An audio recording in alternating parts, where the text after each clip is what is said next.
Hi there. Welcome back for Chapter 43.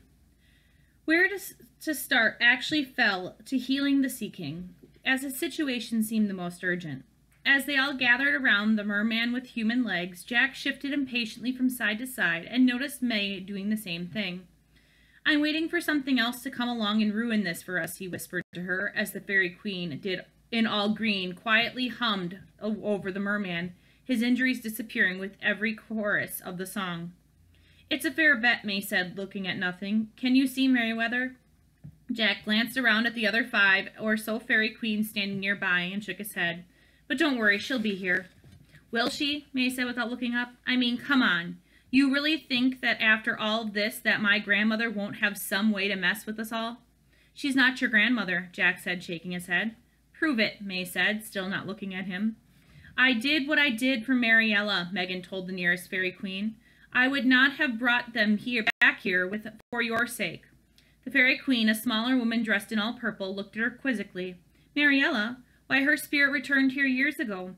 She's a part of our lands now, and all fairies are once they pass on.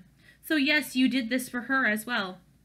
Megan gasped and then lowered her eyes as tears began to fall. "I didn't know." "We welcomed her home," the Purple Fairy said. "She had been gone for too long." The Sea King's eyes fluttered open, and Megan quickly pushed past the Purple Fairy Queen to hug her father. He smiled at the sight of her and then did something exactly the opposite when he caught sight of Martine over her shoulder. "You!" he roared, and was on his feet, leaping for Mariella before anyone could stop him. Anyone except the Green Fairy Queen, who barely hummed for a second before the Sea King froze in place in midair. "Work out your conflict now," she said, her pupilless eyes still just as creepy as Merryweather's had been back at Red Hood's cottage. "We will tolerate no violence here." "You shall die for what you've done," the Sea King said, quieter this time, but no less dangerous. "See, Megan," Martine said, looking at her father, "there is no reasoning with him." "There is nothing to reason," she told him, wiping tears from her eyes. "My father and I will end this war immediately and then return to the sea and never come to land again. That is how it must be. You and I must not see each other again." "I will not allow that to happen," Martine told her, bending down on one knee. "I love you more than myself, my kingdom, and my world. I cannot bear the idea of living without you." "Desperation doesn't look good on anyone," May whispered to Jack, who nodded. "You just don't get it, do you, Martine?" Megan said. "We are in your debt," the Green Fairy Queen said to Philip, May, and Jack, pulling them away from the domestic drama that both was more interesting and more disturbing than it should have been. "If there is any way we might repay you—" "Yes," May said, "tell me who I am." "Wait!" Bluebeard shouted and strode over to them. "You made a deal with me, girl, and I aimed to collect." May's eyes went wide. "You can't possibly be serious." "This was what we'd spent the last 3 months doing, trying to find this place just so I could find out who I am." "Be that as it may be," Bluebeard said, "ye made a deal with me to save your life, your little eye here. Ye promised me any possession ye might own, and the Fairy Queen here just offered ye a favor. I want that. Ye cannot say no." May stared at him in shock, her mouth moving but nothing coming out. The Fairy Queen tilted her head and then looked to May, who finally nodded, the hardest gesture Jack had ever seen anyone perform. "Your favor, pirate?" the Fairy Queen asked, boring her white eyes into Bluebeard. Bluebeard bored his eyes right back. "Turn me into a merman, for good." About 14 people gasped, it felt like, but that must have just been due to the volume of the gasps of May and Jack. Philip looked speechless, while Megan and her father looked doubly so. "Megan," Martine said, turning to the mermaid, 50 years ago you gave up your entire life to be part of my world and to be with me. And after your father took you back, I sailed out to find the Sea Witch, hoping to do the same for you. But I found neither you nor her. Your sisters, they tried to help, but Pan found us and—" "You wanted to do that for me?" Megan said. "I love you," he said. "There's nothing I wouldn't do." The Fairy Queen looked between the two of them. "You might not realize what you are asking. You will give up your humanity, your kingdom, your—" "Yes, whatever you say," Martine said. "There is no price too high." The Fairy Queen nodded. "Then so be it." She began to sing, a strangely soothing melody rising from her throat. Martine turned to Megan and her curiously quiet father in expectation, and then doubled over in pain. "What?" he said, and then gasped as he hit the ground hard, his legs no longer supporting him. The reason for that quickly became obvious as Jack watched with a combination of horror and fascination. Martine's legs pushed together, his pants turning bright orange and scaly as his lower half turned into a fish. "It is done," the Fairy Queen intoned.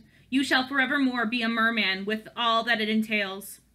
Megan bent down to his side, a sympathetic smile on her face. "I know that pain, Martine. I felt it myself.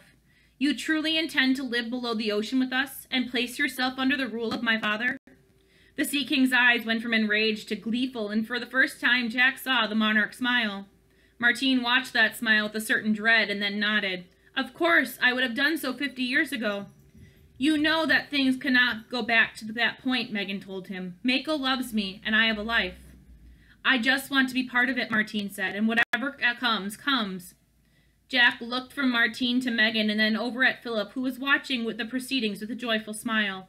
This was the prince's world. Sacrificing everything you love, doing the noble deed, giving up yourself for others. Doing everything Jack couldn't, and yet here he was, like Martine, trying to turn himself into something he wasn't ever since he had met May. He was no Philip, he was no prince, and there was no Fairy Queen spell that could make him one. "If that is all," the Fairy Queen asked, and then turned without waiting for an answer and strode towards the city. Martine tried to speak again, but a melody rose up around him, Megan, and the Sea King, and all three began to float into nothingness. "Don't forget to call up that invasion," May shouted. "We will," Bluebeard said, "but first we'll join human and merman soldiers to wipe out the Queen's goblin army." He laughed crazily. "Good luck, Captain," Jack said as they disappeared. The laughter stopped abruptly. "I'm gonna need it," Bluebeard shouted at him, and then winked. The pirate monkey realized that he was being left behind and made a mad dash for his captain, but it was too late. Just like that, they were gone. And just like that, somebody else showed up. "You just abandoned me here to be burned by dragons?" A tiny golden fairy screamed in Jack's ear. "Oh, my fairy!" May shouted, grabbing the angry fairy and hugging her tight. Meanwhile, the pirate monkey dejectedly scrambled over to climb up on May's shoulders. The monkey and the fairy stared at each other, backing away slowly before the fairy took off and flew over to hide in Jack's hair. The monkey stuck out its tongue at her.